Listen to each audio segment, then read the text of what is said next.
ओम पूर्णमदः पूर्णमिदं पूर्णात् पूर्णमुदच्यते पूर्णस्य पूर्णमादाय पूर्णमेवावशिष्यते। ओम शांति शांति शांतिः। शंकरं शंकराचार्यं केशवं वादरायणं सूत्र भाष्य कृतौ वंदे भगवन्तौ पुनः पुनः। ईश्वरो गुरुरात्मेति मूर्तिभेद विभागिने व्योमवद्व्याप्तदेहाय दक्षिणामूर्तये नमः। ओम शांति शांति शांति।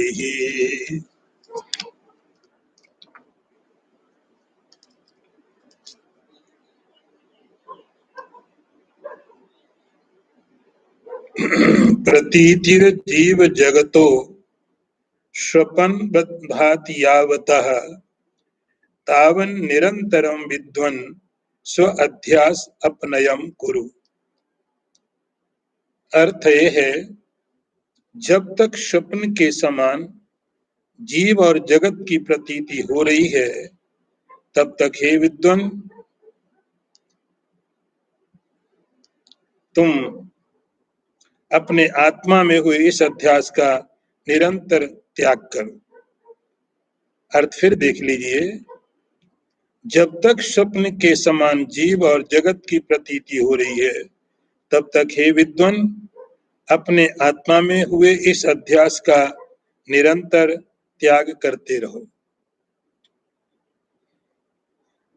गुरु यहाँ शिष्य को जो संबोधन दे रहे हैं, वह दे रहे हैं विद्वन, हे विद्वान।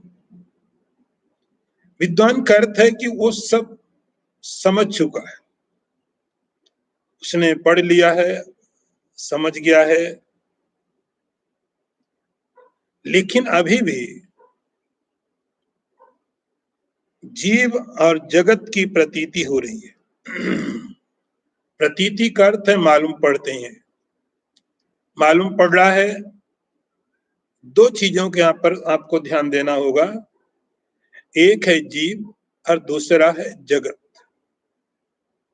अपनी प्रतीति जीव के रूप से हो रही है और सबकी प्रतीति जगत के रूप से हो रही है। अपनी प्रतीति हमको कभी जगत के रूप से नहीं होती। हमारी अपनी प्रतीति हमें जीव रूप से होती है, लेकिन दूसरों की प्रतीति संसार के रूप से होती है। तो जब हम बोलते हैं यह संसार, यह यूनिवर्स, ये दुनिया, तो हम उसमें अपने को इंक्लूड नहीं करते। हमारे जो सामने है, जो दिख रहा है, जो हमें प्रतीत हो रहा है, वो जगत है और हम उसको देखने वाले हैं। तो हम अपने को हमेशा ही दुनिया से अलग करके रखा करते हैं। तो प्रतीति जीव जगतो, हमारी अपनी जो प्रतीति होती है वह कैसी होती है? जगत के रूप से नहीं होती है। हमारी अपनी प्रतीति जीव के रूप से होती है। मैं जीव हूं, मैं जीव हूं और ये सब जगत है। बस इतना ही डिवीजन है, इतना ही भाग है, इतना ही बंटवारा है, इतनी चीजें हैं। आप दो हिस्सों में बांट देते हो, जीव और जगत, मैं और ये सब। ये जो प्रतीति है वह किसी को कितना भी मूढ़ हो, कितना भी नासमझ हो, सबकी प्रतीति ऐसी ही है, मैं और जगत। आप अपने को जगत से अलग करके देखा करते हो, मैं और जगत। तो शंकराचार्य जी ने यहाँ दो शब्दों में इस बात को कहा, जीव जगत। प्रतीति मतलब ज्ञान। जीव की और जगत की जो प्रतीति होती है, मैं हूं और मुझे छोड़ करके जो कुछ भी है वो सब क्या है? जगत है। ये प्रतीति हो रही है, हर व्यक्ति की ये प्रतीति होगी। ये प्रतीति धीरे धीरे एक कैसी प्रतीति हुई है? ये हुई अध्यास से। अध्यास, सुपर इम्पोजिशन। मिथ्या ज्ञान से आपने अपने को भी गलत समझा है और आपने आपके आगे जो चीजें देख रहे उसको भी गलत समझा है। दोनों के साथ हमारी रॉन्ग अंडरस्टैंडिंग है।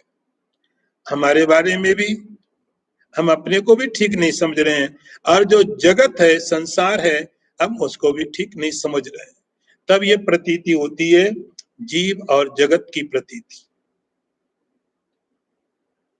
अपने को जीव, बाकी सबको जगत। ये प्रतीति का कारण है अध्यास, अज्ञान। धीरे धीरे जब आपने श्रवण किया, मनन किया और ये मालूम पड़ने लग गया कि मैं जीव नहीं हूं, मैं जीव नहीं हूं। जीव की प्रतीति, मेरे अंदर में जीव की प्रतीति अज्ञान के कारण है, मिथ्या ज्ञान के कारण है। मैं जीव नहीं हूं। ये प्रतीति, तो जब ये प्रतीति खत्म होगी कि मैं जीव नहीं हूं, तो ये प्रतीति अपने आप खत्म हो जाएगी। ये संसार है। ये दोनों प्रतीति मतलब ज्ञान, ये दोनों प्रकार के जो ज्ञान एक साथ हो रहे हैं कि मैं जीव हूं और ये जगत है। आप एक प्रतीति को खत्म करने की कोशिश करिए, एक ज्ञान को आप खत्म करेंगे, मिथ्या ज्ञान से जो हुआ है, तो हुआ है कि मैं जीव हूं। यदि हमारे अंदर से जीव भाव चला गया, मैं जीव हूं ऐसा विचार चला गया, मैं ब्रह्म हूं ऐसा विचार आ गया, मैं केवल आत्मा हूं ऐसा विचार आ गया, फिर ये जगत की आप चिंता छोड़ दो। जगत की प्रतीति इसलिए है जब तक आप जीव हो। जब तक आप जीव हो तब तक ये जगत है, ये रहेगा। तो जगत की सत्ता जीव की सत्ता के साथ में जुड़ी हुई है, क्योंकि आप जीव हैं तो आपको जगत चाहिए। तो संसार की प्रतीति होती रहेगी। ये प्रतीति तब तक होती रहेगी जब तक अंदर में जीव भाव है कि मैं जीव हूं। तो शंकराचार्य बोलते हैं कि दोनों प्रतीति, मैं जीव हूं और मुझे छोड़ करके जो कुछ भी है सब का सब जगत है, यूनिवर्स, संसार है। मैं संसार नहीं हूं, मैं जीव हूं। हर एक की यही प्रतीति है, सब संसार है लेकिन मैं संसार नहीं हूं, मैं जीव। या शरीर में हूं, जो भी 5 कोष की प्रतीति हो रही है, लेकिन हम अपने को संसार मानने को तैयार नहीं है। ये सब संसार है। तो ये संसार की प्रतीति टिकी हुई है इसके ऊपर कि मैं जीव हूं। ये प्रतीति जब तक रहेगी तब तक संसार आपको दिखाई पड़ता रहेगा। जैसे जैसे अभ्यास करेंगे, प्रैक्टिस करेंगे और जीव भाव की निवृत्ति होगी। मैं जीव नहीं हूं, मैं कॉन्शियसनेस, ब्रह्म हूं, आत्मा हूं, चैतन्य हो, प्योर हो भी। अभी ये तो प्रतीति होती है मुझे कि मैं आत्मा हूं, लेकिन शरीर के साथ आत्मा हूं। जब प्योर कॉन्शियसनेस हूं, मैं शुद्ध आत्मा हूं, ये प्रतीति जब होने लगती है तो जगत अपने आप विलीन हो जाएगा। जगत की सत्ता अपने आप समाप्त हो जाएगी धीरे धीरे। अब जैसे जैसे प्रैक्टिस करने लग गए,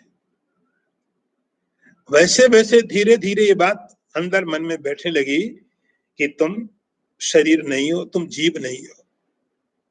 जीव का अर्थ है कि मन में प्रतिबिंबित चैतन्य। आप प्रतिबिंब नहीं हो, आप ओरिजिनल हो। आप प्रतिबिंब नहीं हो, आप रियल हो।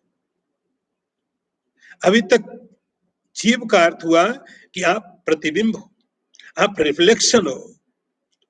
लेकिन अब जब आपने श्रवण किया, मनन किया, विचार किया, धीरे धीरे ये बात कभी कभी स्ट्राइक होने लगेगी, कभी कभी बात समझ में आने लगेगी, नहीं मैं सब मिलावट नहीं हूं, मैं प्योर ओरिजिनल हूं। मैं एक जो टाइम होगा कि आप एक स्टेट से, एक जगह से दूसरी जगह जाने की कोशिश कर रहे हैं, तो जीव और जगत की प्रतीति धीरे धीरे कम होने लगेगी। लेकिन लेकिन पूरी तरह से समाप्त नहीं हुई। जीव और जगत आपको स्वप्न की तरह दिखाई पड़ने लग गया। ये संसार कैसा है? स्वप्नवत है, स्वप्नवत। ये दृष्टांत आपने बहुत बार सुना है, एक कहावत आपने बहुत बार सुनी कि संसार स्वप्न की तरह है, दिख रहा है ही नहीं, स्वप्नवत है। शंकराचार्य जी बोलते यदि यदि ये प्रतीति जीव और जगत की स्वप्न के तरह भी हो रही है, कभी भी हो रही है, तो आपको वो प्रैक्टिस चालू रखनी पड़ेगी। आप वो प्रैक्टिस छोड़ नहीं सकते। स्वप्न भात यावता, जैसे स्वप्न में क्या होता है कि स्वप्न असत्य है, ये बात आपको पता कब चलती, जब आप स्वप्न से बाहर आते हो। लेकिन जब आप स्वप्न में जाते हो तो आपकी सारी पढ़ाई लिखाई, सारी समझ काम नहीं आती है। स्वप्न उतना ही प्रबल होता है जितना कि जागृत। स्वप्न उतना ही मजबूत होता है जैसे पहले था। लेकिन जब आप स्वप्न से बाहर आ गए तब आपको मालूम पड़ा कि स्वप्न झूठा था। लेकिन स्वप्न का जो टाइम था, स्वप्न का जो समय था जिसमें आप गहरी नींद में थे, स्वप्न देख रहे थे, उस समय स्वप्न की सत्ता सही थी। अब ये साधक इस साधना करते करते गुरु ने जैसे इसको आदेश दिए, इसने प्रैक्टिस शुरू की। धीरे धीरे धीरे धीरे इसको लगने लगा ये संसार और जीव भाव मिथ्या है। लेकिन कभी कभी ऐसा भी विचार आ जाता है या आप भूल जाते हो। विचार आ जाने के बाद आप भूल जाते हो, क्योंकि इतने समय का अभ्यास चला रहा, इतने समय से आदत पड़ी हुई है, भूल चुके हैं हम। तो बहुत बार ये होता है कि कुछ समय के लिए लगने लगता है जीव भाव और ये संसार सब सत्य है। इसको बोलेंगे स्वप्नवत। ये स्वप्नवत है। वैसे उसको इतनी प्रैक्टिस हो गई है कि मालूम पड़ने लग गया जीव भाव और ये संसार सत्य नहीं है। लेकिन कभी कभी ऐसी स्थिति पैदा हो जाती है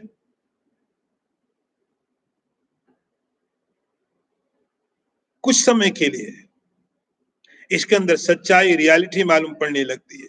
ये बात ठीक है कि बाद में विचार करके अपने को निकाल लेता उस स्थिति से। ये बात सही है कि वह अपनी स्थिति को वहां से निकाल लेता अपने आप को। उसको लगता है नहीं ये सब खेल था, तमाशा था। लेकिन जब था तब रियल लग रहा था। जब लग रहा था तो रियल लग रहा था। इसको बोलेंगे स्वप्नवत प्रतीति। कि स्वप्न अपने समय में रियल है, बाद में आपको पता चला स्वप्न मिथ्या था। ऐसे ही जब आप प्रैक्टिस करेंगे, धीरे धीरे आगे बढ़ेंगे, तो आपको मालूम पड़ेगा ये स्वप्न ये जगत, ये जीव भाव, ये दोनों मिथ्या हैं। लेकिन कब मालूम पड़ेंगे? जब आप उस पर फिर फोकस करेंगे, फिर आप प्रयत्न करेंगे, फिर आप उसको ध्यान से देखेंगे, तब उनका मिथ्यात्व तो आपको मालूम पड़ेगा। कभी कभी सत्य भी मालूम पड़ेंगे। तो ये जो टाइम होता है, ये जो साधना का टाइम है, इस समय में शंकराचार्य बोलते हैं आपको निरंतर ही तावन निरंतरम विद्वन, निरंतर निरंतर मतलब अभ्यास चालू रहेगा आपका, अभ्यास चालू रहेगा। तो जब तक जगत की यह प्रतीति, जगत की यह सत्ता आपको जागृत की तरह नहीं, स्वप्न की तरह भी यदि सत्य मालूम पड़ती है, यदि जागृत की सत्ता, यदि संसार की प्रतीति और जीव भाव की प्रतीति यदि आपको रेती में होने वाले पानी की तरह भी प्रतीत होता है, तो भी आप उसको छोड़ नहीं सकते। आपको निरंतर करते रहना पड़ेगा, निरंतर। तावन निरंतरम विद्वान स्व अध्यास, क्योंकि ये जो प्रतीति हो रही है उसका कारण अध्यास है, अध्यास के कारण वो प्रतीति है। तो जब तक अध्यास है तब तक आपको अध्यास को हटाना ही पड़ेगा। कब तक हटाना है? जब तक अध्यास है, जब तक अध्यास है। तो कुछ समय के लिए, बहुत बार साधकों के साथ ऐसा होता है, बोले जब सुनते हैं तब लगता सब समझ में आ गया, लेकिन जैसे ही सुनना पढ़ना समझना बंद किया और ऐसा लगता कि फिर भूल गए, फिर कहाँ खो गए पता नहीं। फिर उसकी स्मृति तब आती है जब फिर कभी हम बैठे, फिर खो गए। 1 घंटा आपने प्रैक्टिस की, आपने स्वाध्याय किया, आपने पढ़ा, कोई स्टडी की, उस समय लगा कि ठीक है, कहता ठीक है, समझ में आ गई बात, लेकिन फिर संसार में चले गए, फिर भूल गए, भूल गए। अब वो जो आप भूल चुके हैं, तो 22 घंटा 23 घंटा अब उस चीज आपके दिमाग में नहीं, फिर संसार चलता रहता है। अब थोड़ा उल्टा हो जाएगा, अब थोड़ा उल्टा हो जाएगा कि संसार 22 कुछ घंटे आपकी जो चित्त वृत्ति है, आपके जो मन है, मन की स्थिति है, वह इस स्थिति में रहेगी, इस स्थिति में रहेगी। लेकिन कभी कभी बीच में वो स्थिति भी आ जाएगी, तो तब तक आपको इसको हटाते रहना पड़ेगा। शंकराचार्य जी बोलते हैं तब तक स्व अध्यास अपनयम कुरु, अपने अध्यास को आप निवृत्त करते रहिए। अगला मंत्र देखो, निद्राया लोक वार्ताया शब्दादेरपि विस्मृते क्वचिन्न अवसरम दत्वा चिंतय आत्मानम आत्मनि। अर्थ देखो, निद्रा लौकिक बातचीत अथवा शब्दादि किसी से भी आत्म विस्मृति को अवसर न दे करके, अर्थात किसी भी कारण से स्वरूपानुसंधान को न भुला करके अपने अंतःकरण में निरंतर आत्मा का चिंतन करो। अर्थ फिर समझ लीजिए, बहुत सीधे और बहुत बहुत सीधे, बहुत सिंपल, डायरेक्ट मीनिंग है इन मंत्रों के। मंत्र छोटे हैं लेकिन बहुत मीनिंगफुल है। निद्रा लोक वार्ता लौकिक बातचीत, शब्दादेरपि अथवा शब्दादि किसी से भी आत्म विस्मृति को अवसर न देकर, अर्थात किसी भी कारण से स्वस्वरूप अनुसंधान को न भूलकर अपने अंतःकरण में निरंतर आत्मा का चिंतन करो।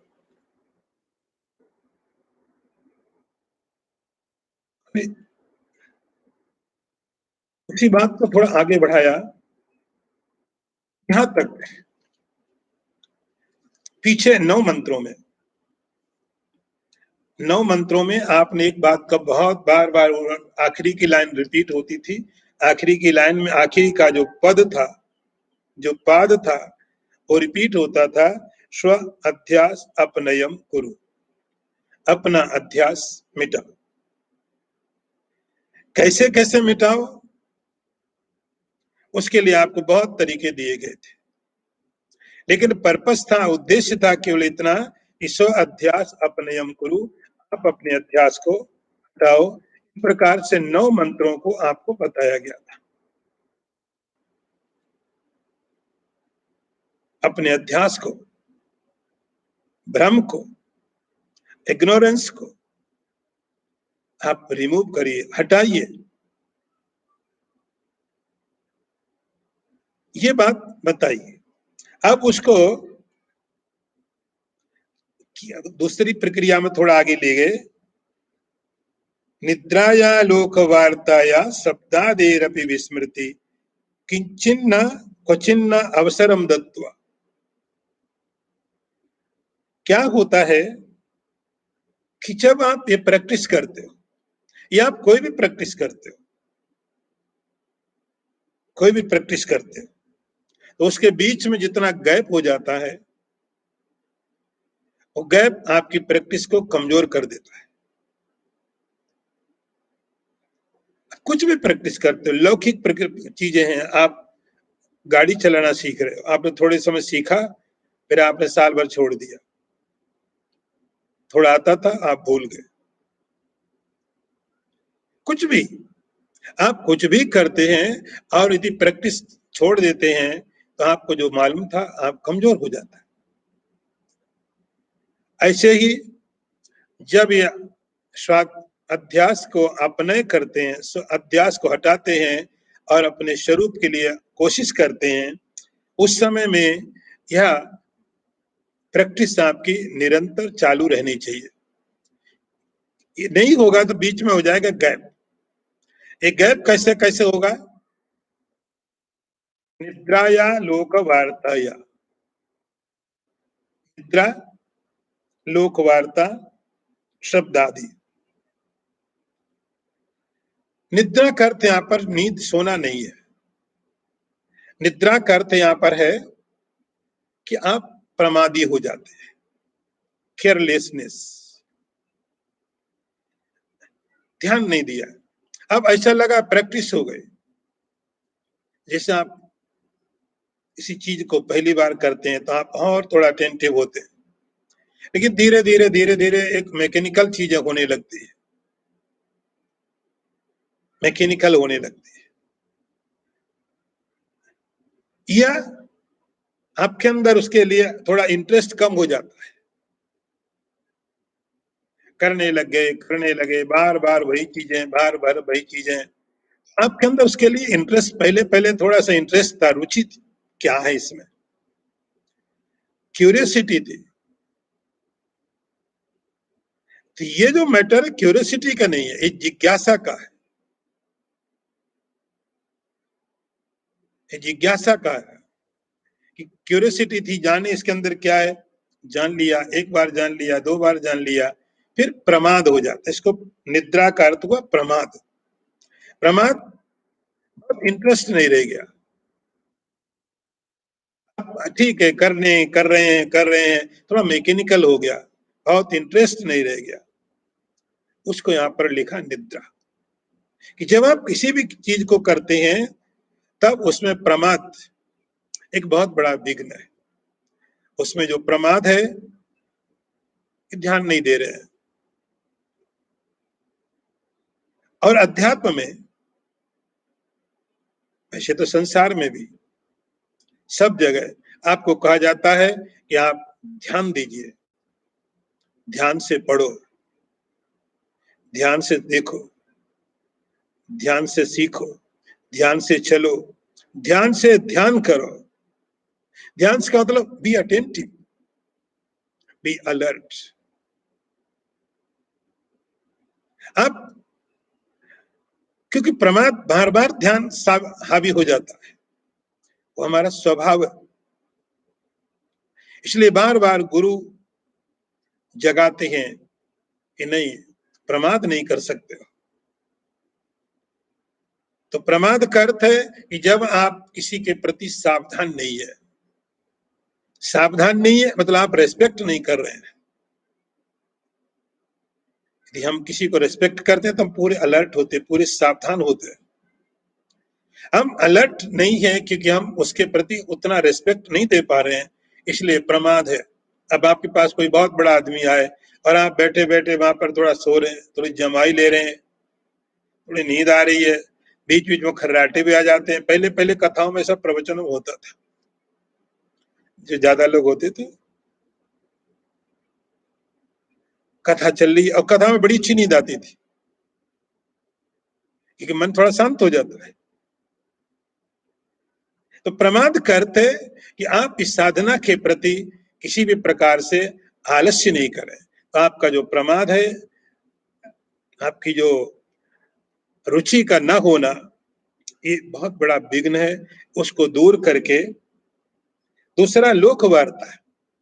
लोक वार्ता का मतलब आप दूसरों के मैटर में इंटरेस्ट ले रहे हो, उसने क्या किया, उसने क्या कहा, वो क्या है, आप हर चीज दूसरों को देख रहे हो, संसार की बातें करते हो। हम पढ़ते हैं कि संसार मिथ्या है, हम समझने की कोशिश करते हैं संसार झूठा है, और हम कोशिश करते हैं कि संसार को जानो। वो भी गलत तरीके, वो क्या कर रहा है, वो आजकल कहाँ है, उसका क्या हुआ। और हम हमेशा ऐसी चीजों में ज्यादा इंटरेस्ट रखते हैं जो बहुत अच्छी नहीं होती। लोक वार्ता, हमेशा ही संसार के बारे में आप इंक्वायरी करते हैं, जानने की कोशिश करते हैं। यहाँ कहा जाता भूलो इसको, अभी तक जानने की कोशिश की, कितना जान पाए। जब आप दूसरों के बारे में जानने का आपको इंटरेस्ट क्यों है, क्यों आपको अपने बारे में जानने में इंटरेस्ट क्यों नहीं है? तो लोक वार्ता करते कि संसार के प्रति एक आकर्षण, बार बार जानो, किसी व्यक्ति के लिए, किसी पदार्थ के लिए उसमें कितना इंटरेस्ट है आपको, कितना। ये विघ्न हो गया। तो निद्रा, प्रमाद। इसीलिए दुनिया के सभी धर्म शास्त्र इस बात को मानते हैं कि व्यक्ति को कभी भी ड्रग नहीं लेनी चाहिए। क्यों नहीं लेनी चाहिए? वो इसलिए क्योंकि जब कोई व्यक्ति ड्रग लेता है तो वो, सबसे बड़ी बात होती है, वह अपना होश खो देता है, होश खो जाता है, उसको ये पता नहीं। तो अपने को मूर्छित नहीं करना है। अध्यात्म की पहली शर्त है, हर एक की पहली शर्त है, आपको बहुत अटेंटिव होना है, अपने को बेहोश नहीं करना है। तुम चैतन्य हो, अपने को जड़ बनाने की कोशिश क्यों कर रहे हो? अपने को और कॉन्शियस अपना और जगाओ, अपने उस चैतन्य भाव को और जागृत करो। अपने अंदर जड़ भाव लाने की कोशिश क्यों कर रहे हैं? कि कोई ड्रग लिया, कि कोई अल्कोहल लिया और बेहोश होकर गिर पड़ा, तो अपने अंदर में जड़ भाव लाने की कोशिश क्यों? आपका कॉन्शियसनेस, अभी मैं एक सामान्य बात कर रहा हूं, वेदांत का कॉन्शियसनेस की बात नहीं कर रहा हूं। आपके अंदर जो कॉन्शियसनेस है उसको और हाई लेवल पर लेके जाओ। लेकिन जब आप देखते कोई अल्कोहल लेता है, कोई ड्रग लेता है, तो मूर्छित हो जाता, बेहोश हो जाता, अपने कॉन्शियसनेस को भूल जाता है, जड़ की तरह हो जाता, जड़ की तरह। तो प्रमाद को छोड़ो, संसार में आप हिस्सा लो, संसार में पार्टिसिपेट करो, आनंद लो, बढ़िया से रहो, लेकिन इंटरेस्ट नहीं। और आप बिना इंटरेस्ट के ज्यादा अच्छे हैं, खुश ही रह सकते हो। बिना इंटरेस्ट के आप ज्यादा आनंद में रह सकते हो। तीसरा शब्दादे, जो 5 विषय हैं, 5 विषय जिनको हम 5 इंद्रियों से ग्रहण करते हैं, रूप, रस, गंध, शब्द, स्पर्श, ये 5 विषय हमेशा ही एक आकर्षण का केंद्र बने हैं। ये विषय आपकी इंद्रियों को अपनी तरफ निरंतर खींचते रहते हैं। मन उनको धक्का देता है, इंद्रियों को विषयों की तरफ को भेजता है। तो आप विषयों की तरफ, जो 5 विषय हैं, वो 5 विषय हमेशा ही हमारी इंद्रियों को, हमारे मन को अपनी तरफ खींचते रहते हैं। स्वभाव से, क्योंकि हम इसके लिए बहुत आदतन कर रहे हैं। कब से कर रहे हैं?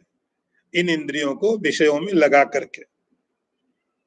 तो ये जो पांच पंच भौतिक संसार है, इस संसार में पांच इंद्रियों के विषय हैं। इन विषयों में हमेशा ही हमारा एक आकर्षण रहता है, हमेशा आकर्षण। हमेशा हम सोचते रहते हैं, आंख को अच्छे रूप दिखाने की कोशिश करते हैं, शब्द को एक अच्छा शब्द, कान को एक अच्छा शब्द सुनाने की कोशिश, और आकर्षित करते अपनी तरफ। ये करेंगे, इनका स्वभाव है। इंद्रियां अपने विषयों में जाएंगी, जाने दो। गीता में भगवान कहते हैं, इंद्रियाणि इंद्रियार्थेषु वर्तन्त। ऐसा नहीं कि आप रियलाइज हो जाएंगे तो आपकी आंखें देखना बंद कर देंगी। आंखें तो देखेंगी, आंखों का काम देखने का है,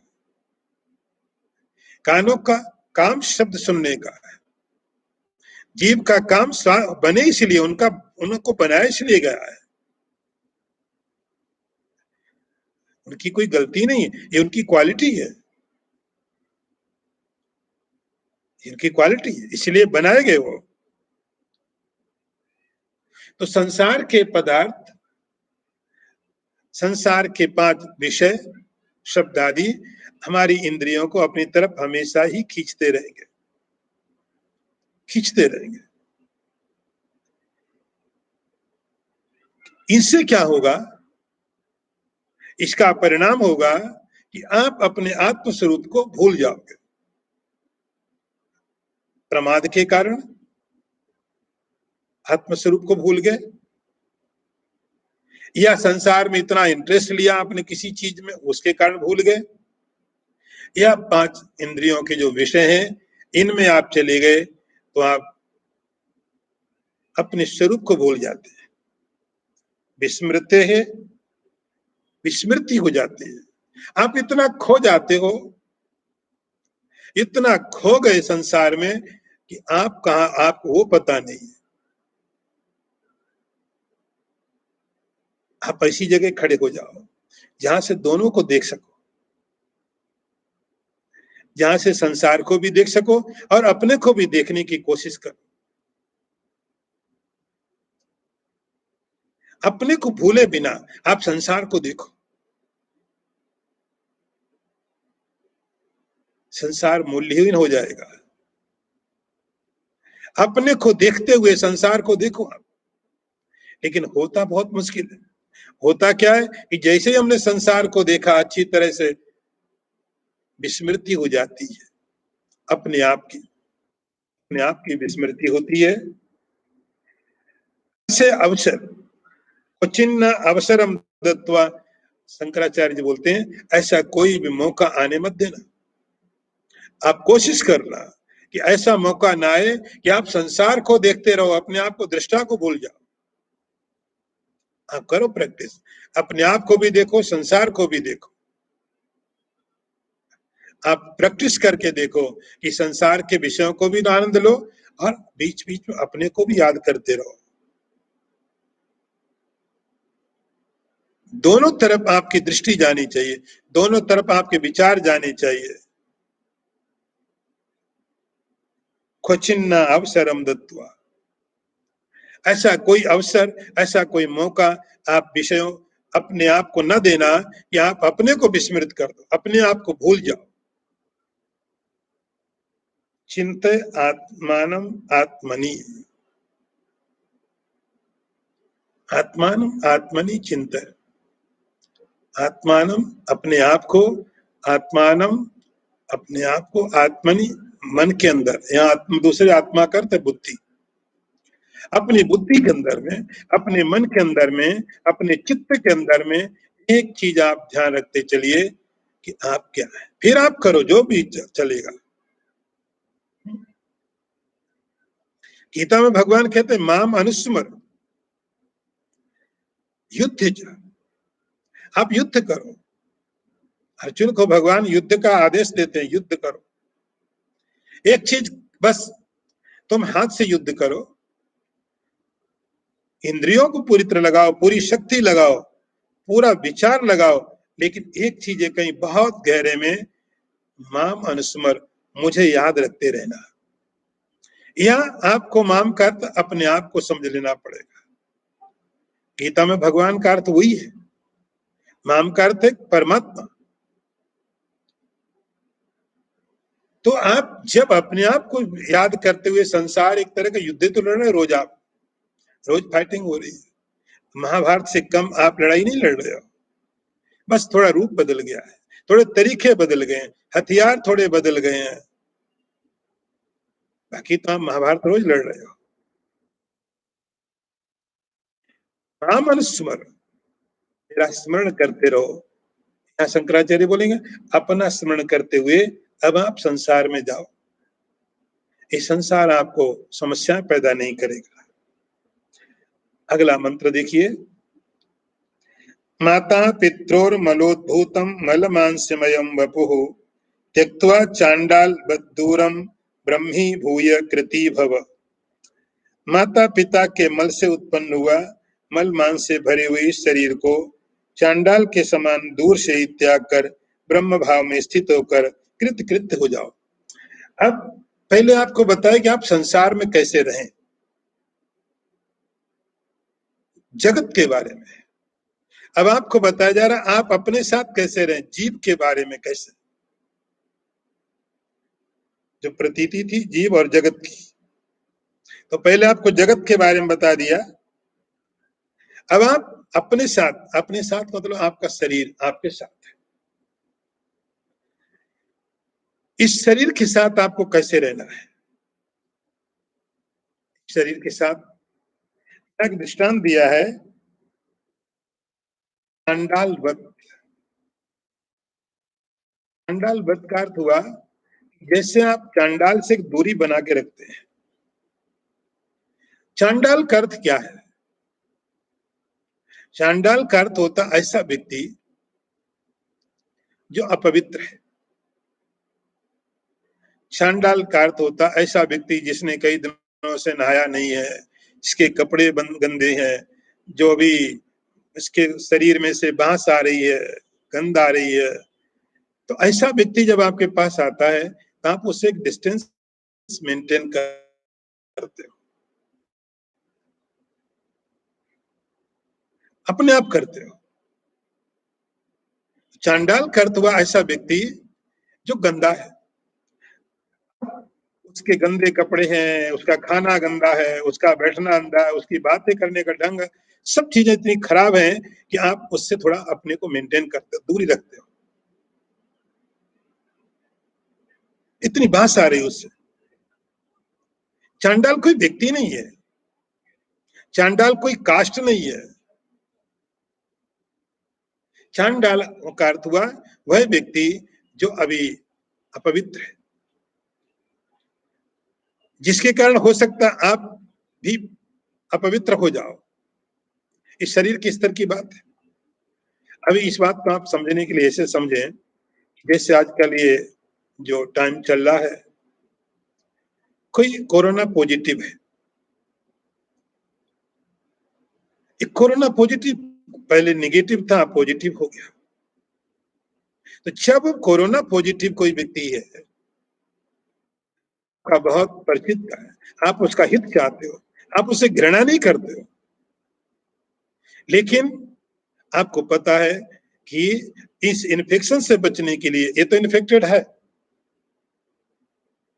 तो आप एक डिस्टेंस मेंटेन करते हो, एक डिस्टेंस मेंटेन करते हो, आप उसे घृणा नहीं कर रहे हो, आपका प्रिय व्यक्ति, फैमिली का मेंबर, आपका फ्रेंड। लेकिन कंडीशन ऐसी है कि आपको डिस्टेंस मेंटेन करना ही पड़ेगा, क्योंकि उसके न करने से आपको तो कोई, उसको तो कोई फायदा नहीं, आपको भी नुकसान हो जाएगा। तो जैसे इस टाइम में हम लोग समझते हैं किस तरह से हम डिस्टेंस मेंटेन करें, अप्रोप्रिएट डिस्टेंस, व्यवहार, उचित व्यवहार, उचित व्यवहार जो आपके लिए सेफ है उसके लिए भी ठीक है, क्योंकि वह व्यक्ति इन्फेक्टेड है। इसी प्रकार जो चांडाल की बात की जा रही है, चांडाल का अर्थ हुआ ऐसा व्यक्ति जो शारीरिक और मानसिक रूप से गंदा है, शरीर में भी जिसकी गंदगी है उसको भी चांडाल बोलेंगे। लेकिन जो व्यक्ति के मानसिक रूप से भी जो गंदा है, तो जैसे ये जो वायरस है ये तो डिटेक्ट हो जाता है, आप ऐसे नहीं जानते हो, मशीन से जान लेते हो। लेकिन ये जो पाप के परमाणु है, ये जो उसके संस्कार है, उसके जो थॉट है, निगेटिविटी है, वो आपको प्रभावित कर सकती है। तो चांडाल का अर्थ कोई जाति नहीं है, कोई व्यक्ति नहीं है। चांडाल का अर्थ ऐसा व्यक्ति जो जिसके थॉट, जिसकी सोच में पाप भरा हुआ है, शारीरिक रूप से गंदा है, मानसिक रूप से गंदा है, और उसकी गंदगी के कारण आप भी प्रभावित हो सकते हैं। ऐसे व्यक्ति से चांडाल बद, हम उसके साथ घृणा नहीं कर रहे हैं, ऐसा नहीं उसके साथ हमारी कोई घृणा है, कोई द्वेष। हम चाहते हैं वो भी साफ हो जाए। हम उससे कहते तुम जाओ स्नान करो, अच्छे कपड़े पहनो, हम उसको भी चाहते साफ रहे। हम चाहते हैं इसके दिमाग से भी पाप निकल जाए। लेकिन आप जानते हैं कि जो चीजें निगेटिव होती हैं, जो चीजें खराब होती हैं, उनका प्रभाव हमारे जीवन में बहुत जल्दी पड़ता है, उनका प्रभाव बहुत जल्दी पड़ता है। चीजें सही होती हैं उनको इफेक्ट करने में टाइम लगता है। तो चांडाल एक ऐसा व्यक्ति जो मानसिक रूप से आपको इन्फेक्ट कर सकता है, जिसके विचार अच्छे नहीं है, जिसकी सोच अच्छी नहीं है, जो बहुत क्रोधी है, बहुत लोभी है, अब कुछ भी, उन सब के साथ जो व्यक्ति है उसको आप चांडाल की तरह समझो। तो जैसे उसके साथ हम एक निश्चित, क्योंकि वो परमाणु उसके आपको इफेक्ट करेंगे। ये बात आप बहुत आसानी से समझ सकते हैं कि जैसे कोई आदमी किसी बीमारी से संक्रमित है और वो बीमारी फैल सकती है, तो हम अपनी सेफ्टी रखते हैं, हम अपने को सेफ करने की कोशिश करते हैं, इससे दोनों का भला है और वो घृणा नहीं है। ऐसे ही चांडालवत, जिसे चांडाल को हम एक निश्चित तरीके से रखते हैं, तुमको किसी काम के लिए बुलाया, आप वो काम करो, गटर साफ करने के लिए बुलाया, गटर साफ करो, सीवर साफ करो, तो आप एक तरीके से उसके साथ व्यवहार करते हो। वैसे ही शरीर के साथ भी घृणा नहीं, घृणा नहीं, लेकिन शरीर का भी जो मूल है वो गंदगी है, और शरीर का पूरा स्ट्रक्चर ही पूरा बॉडी का गंदगी। तो इस शरीर के साथ आपको घृणा नहीं करनी है, एक निश्चित तरीके का व्यवहार करना है, आपको इसी को समझना है। इस शरीर के साथ किस प्रकार का व्यवहार किया जाए, शरीर के साथ में कैसे रहा जाए, अभी रहने का जो ढंग है आपने बहुत उसके अंदर घुस गए, तो उसकी बहुत सी चीजें आपके ऊपर आ गई। तो जैसे आप किसी चांडाल को, अपवित्र व्यक्ति को एक निश्चित तरीके से डील करते हो, निश्चित तरीके से आप उसके साथ व्यवहार करते हो, वैसे ही आप अपने शरीर के साथ आप एक दूरी बना के, अब शरीर से दूरी कैसी बनाओगे, एक निश्चित तरीके से समझ के चलो, इस शरीर ऐसा है, मैं ऐसा।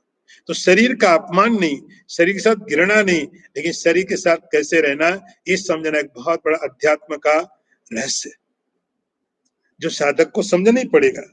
ब्रह्मी भूय, शरीर के साथ व्यवहार करने के लिए ब्रह्मी भूय, अपने को शरीर से थोड़ा अलग रखो,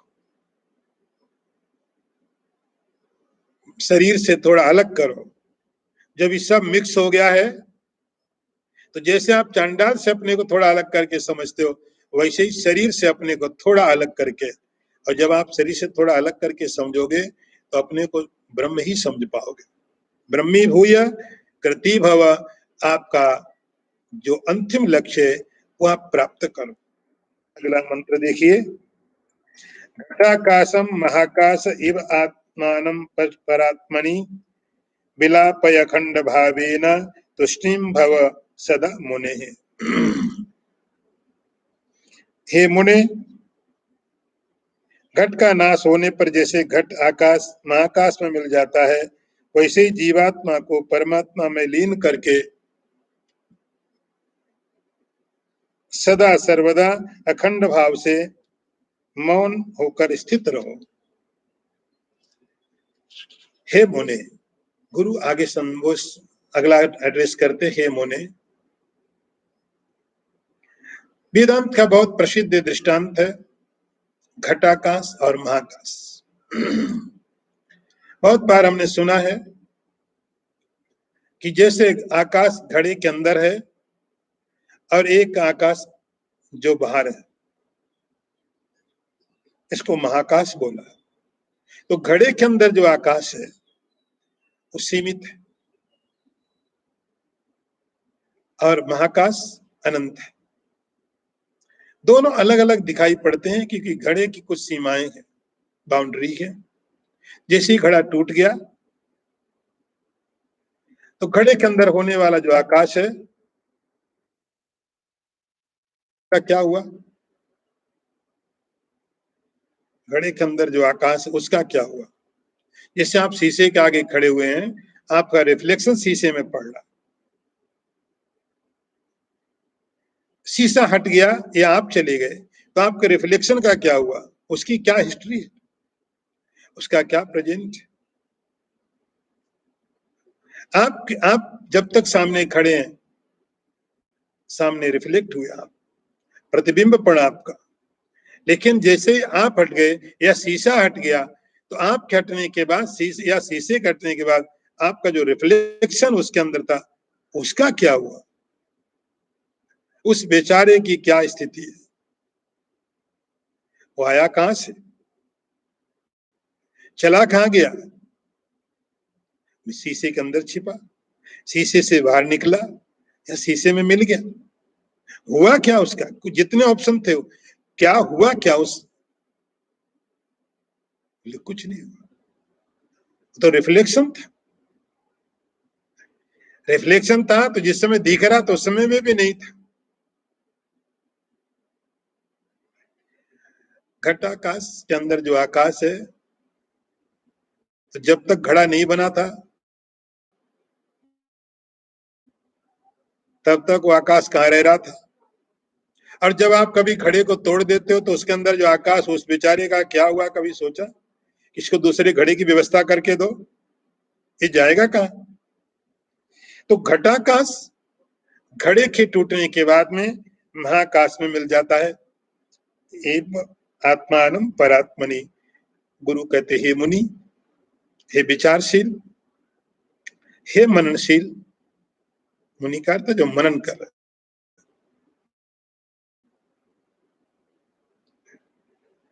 विचार कर रहे, और विचार किसका, संसार की चिंता नहीं, ईश्वर का चिंतन, आत्मा परमात्मा की एकता का चिंतन। हे मुनि, आत्मानं परमात्मनि विलापय, इस आत्मा को, जीवात्मा जिसको आपने समझा है, जिसको जीवात्मा नाम दिया है, इस जीवात्मा को परमात्मा में विलाप मिला दो, मिला दो।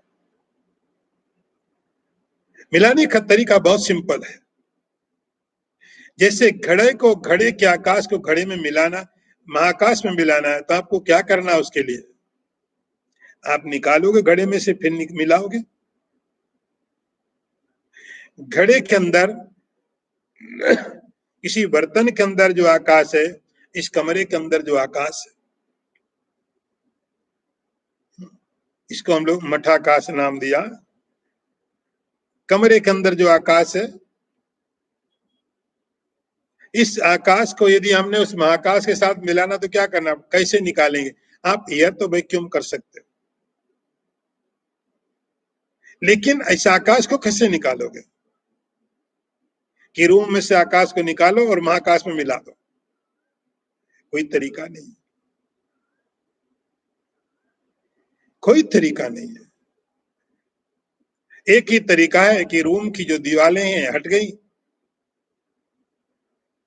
तो मिला ही हुआ था, अलग था ही नहीं, दीवारें थी, रूम ये कोई आकाश इसका कोई अलग थोड़ी था। दीवालों की सत्ता हुई और चली गई।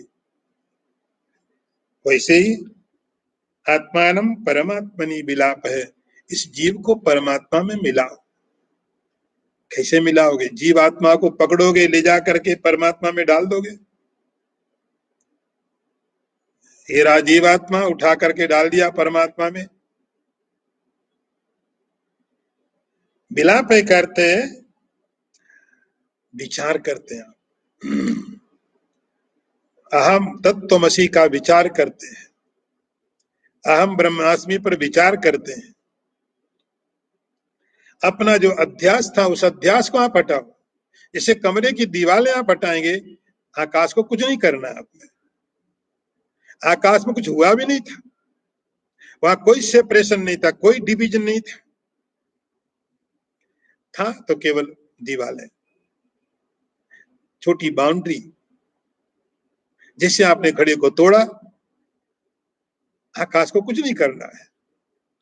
वैसे ही इस शरीर के अंदर में जीवात्मा के रूप से जो रह रहा है, जिसको आपने आत्मा नाम दिया है, जीवात्मा नाम दिया है, शरीर के अंदर जो रह रहा है, इसको परमात्मा में मिलाने के लिए आप केवल विचार करेंगे, तत्त्वमसि पर विचार करेंगे, अहम ब्रह्मास्मि पर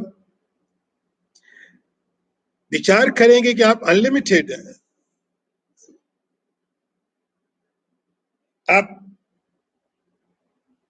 इसके अंदर लिमिट सीमित नहीं है, आप बाहर सब जगह आप व्यापक हैं।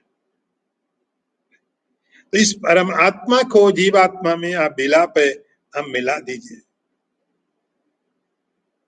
हे मुनि तुषणीम भव सदा, और शांत हो जाओ, शांत हो जाओ। अभी तक अनंत टाइम से, अनंत टाइम से आप तुष्णी करते हैं, पर शांति है, की समाधि, ब्लिस, अनलिमिटेड हैप्पीनेस, उपनिषद में भूमा नाम दिया गया है। अभी तक हमको शांति मिलती थी, लेकिन लिमिटेड होती थी, वो टाइम से बाउंड होती थी। एक शांति आई है, थोड़ी देर में खत्म हो जाएगी। अनलिमिटेड है, इसकी कोई लिमिट नहीं है।